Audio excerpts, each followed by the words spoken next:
June 26, 2003.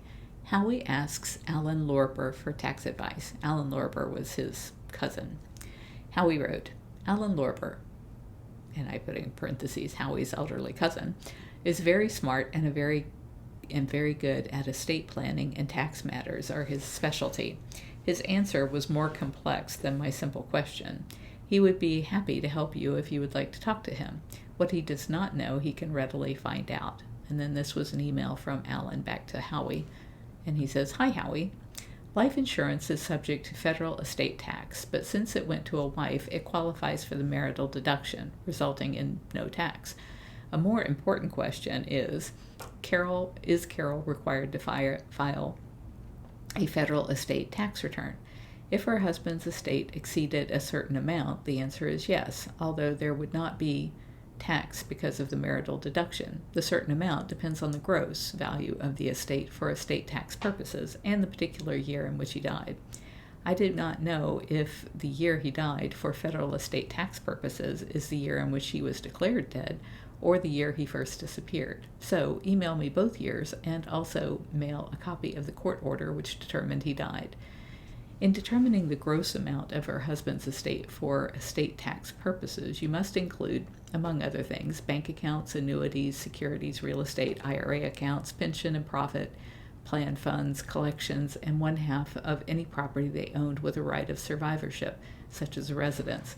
I do not know if assets are valued at time or disappearance or at time the court entered its order. Signed, Alan.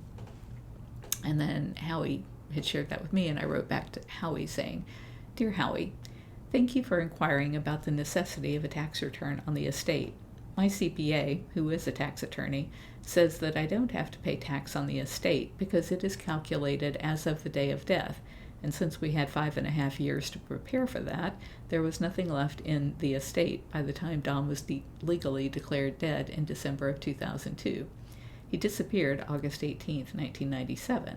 I am told that the IRS does not consider you dead until you are legally declared dead. There were a few million in assets still in the conservatorship as of the end of last year, but those were all in trusts of which I was the beneficiary. The conservatorship froze those assets during the term of the past 5 years in the event Don should show back up and contest my rights. I had trust documents on each property signed by Don, but our secretary and his kids were accusing me of having undue influence over Don since he couldn't read nor write. They hired a part-time hobbyist document examiner who said that the signatures might not have been authentic, and that was in quotes, might not have been authentic. I hired 2 very large firms, turns out it was 3, very large firms who said they definitely were Don's signature. Plus, I had the notary and the witnesses who had all attested to the authenticity. So, the only route for the kids and Anne could take was to say that I unduly influenced Don to sign them.